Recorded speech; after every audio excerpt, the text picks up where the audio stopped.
You are tuned to Kennett, Zenith Cablevision. Thank you for watching. It's time for talk. Each evening at this time, Monday through Friday, Rosemary interviews local personalities and others who bring items of interest to this community. Time for Talk is a community betterment service.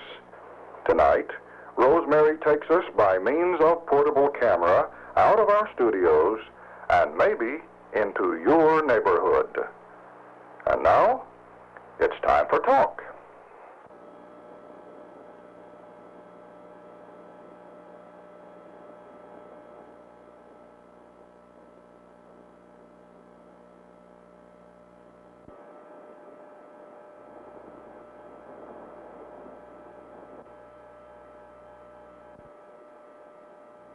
This is Sewage Lagoon. It's been in operation since the mid-60s.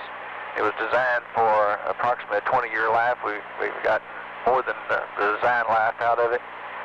And in the coming year, they're going to be doing considerable work to upgrade it and put aeration in it. It'll have actually air compressors running to pump air into the water.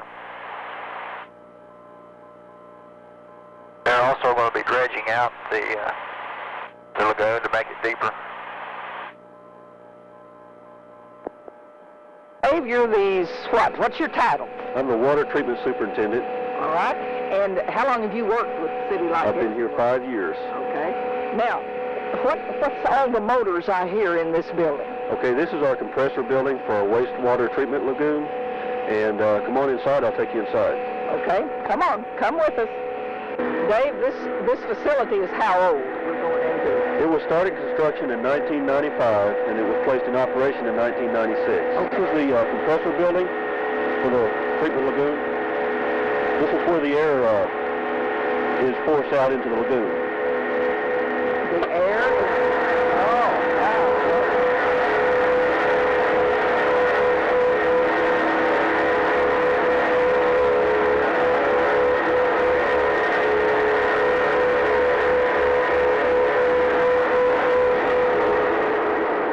Okay, he's offered to shut down some of the noise for us. Okay, now what happens when you shut all this down? How long can you leave it off? Okay, we can leave it off for a little period of time because we have such a volume of air in our lagoon that we can leave it off for a while. We're not going to hurt anything by And the air has to be out there for what reason? Well, give you a little bit of background on why we're blowing air into the lagoon water. This is a subsurface aerated lagoon, and the reason for it is because it's relatively small and it's relatively deep for our location. How deep? It's 10 foot deep. Most lagoon systems are about 3 to 5 foot deep. How many compressors are we looking at in here? Okay, there's 4 compressors, and each one's powered by a 30 horsepower motor. That's the big gold-looking device that you see there on the end. It's a 30 horsepower motor, 480 volts, and each compressor is capable of about 500 cubic feet per minute. And what if the electricity went off? What if you couldn't aerate the lagoon? Well, we have enough air in the lagoon to last for a good period. But if we saw that the dissolved oxygen in the water was depleting, then we have this emergency pond that's behind us here. It's a 19-acre pond. It's 5 foot deep, and it works just like any other non-aerated lagoon. So we would divert the flow to it until we got the problem fixed here, and then go back to using this one. Okay, now tell me again why the oxygen needs to be out there. Are there bacteria that are decomposing the sewage that have to have that? That's absolutely right. As I said before, most ponds are 3 to 5 foot in depth. And the pond that was out here before, the lagoon that was out here before, was about 3 foot in depth. And because... How do you keep it from filling up? Well, it's just it's just something that happens. The bacteria in there decompose the waste, and they're constantly working. Do you ever have to add anything to the bacteria? Do you ever have to treat it in any way out there? Other than the oxygen, and that's the reason for the oxygen. Now, did you indicate that you'd take us around and show it? Sure. When the sewage leaves my house, Now, that's not literally true, because we don't even have sewers at my house. We have city water as of not long ago. So we have to have a septic tank.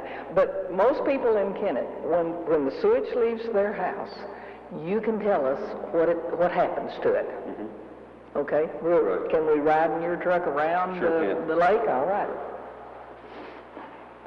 As we start around now, Dave, what's this big concrete structure right here? Okay, that's a manhole where the sewage water comes from town. It flows through an 18-inch force main. It's pumped to this point right here, and as it reaches this point right here, then it's diverted into the lagoon. Dave, how many acres did you say are involved in this lagoon? This lagoon right here is about 17 acres. Okay, and I wanted to ask you about garbage disposal. Does that not put a great burden here with 10,000 plus people grinding their garbage to send through that 18-inch main? No, as long as it's organic material, you know, the bacteria that's out here present in the lagoon will absorb that waste. No matter what? No matter what sort of waste it is? As long as it's not toxic, as long as it's organic material. And that's why we really, you know, keep a close eye on people that might be flushing anything that's toxic down in sewers and so forth, because what it actually will happen is it'll end up out here in the lagoon, and it'll actually kill those bacteria. Those bacteria are beneficial to us because they're what's taking care of the organic load that's coming in. Do you do a bacterial count ever? No, really, we do some monitoring lab work on the lagoon here on a weekly basis. We come down here and we take a test. It takes 5 days to run it. It's called a BOD, or biochemical oxygen demand. And because the bacteria are so small, we can't really see them or count them, but we can look at the effect of a sample of those bacteria. We can kind of tell as to how strong they are about their strength. Dave, what's out here at all of these buoys? It looks like an old tire up next to that one. What is it?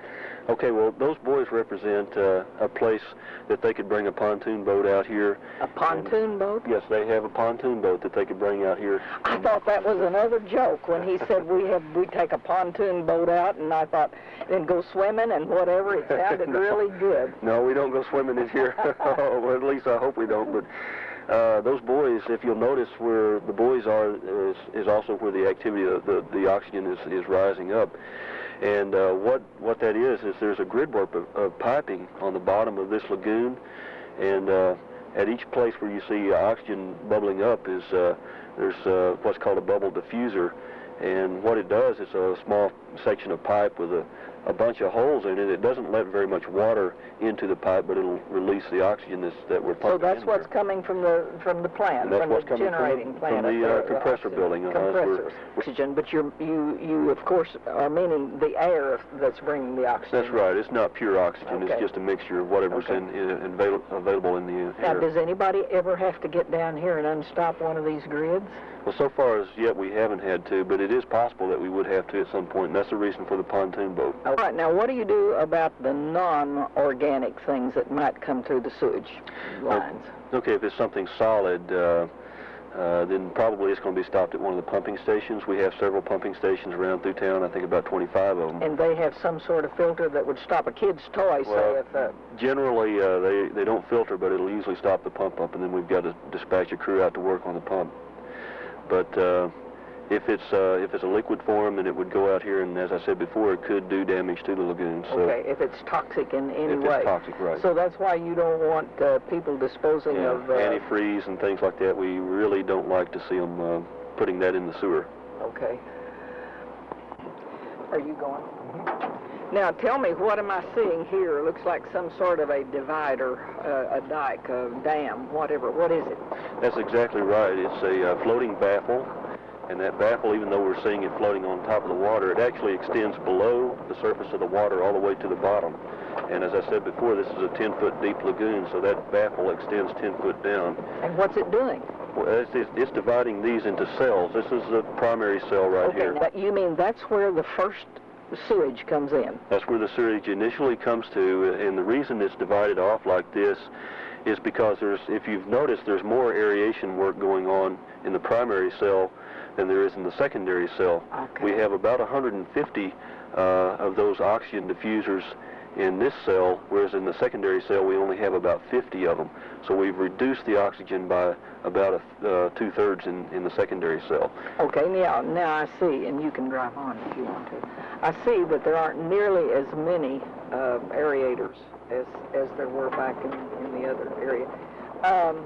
The breakdown of the sewage is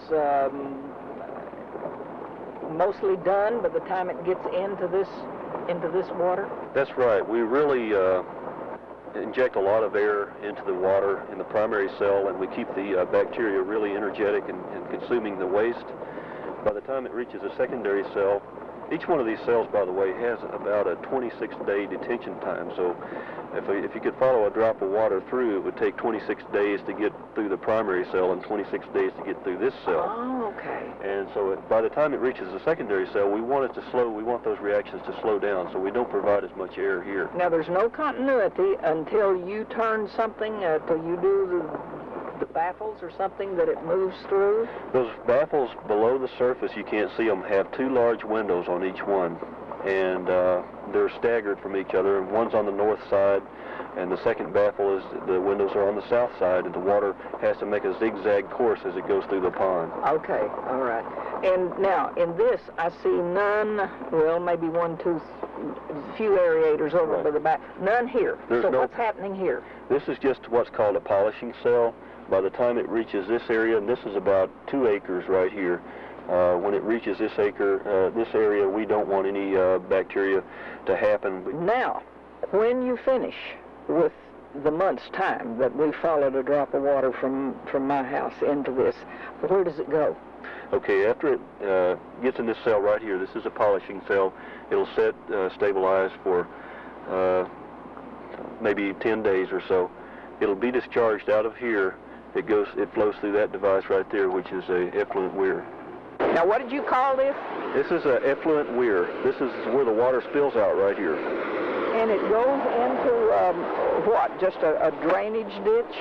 That's correct. By this point, the water's safe enough that we can release it back into the environment. Okay, and this ultimately flows where? It actually it makes a path around the lagoon and goes back into the Buffalo Ditch. And to see down in here, Dave. This device right here is where the water spills out. Okay, now it's come through from the last area. From the last pond, right. Okay. We have 3 pipes that it can discharge from. We normally keep about 2 of them open. This is a V-notch right here. If you'll notice, that metal plate in there is shaped in a V, and the water spills out through that V. And the reason for that is that there's a scale over here on this wall, and we can look at that scale and calculate how many thousands of gallons or how many millions of gallons of water are passing through that weir. And how many gallons comes through here a day?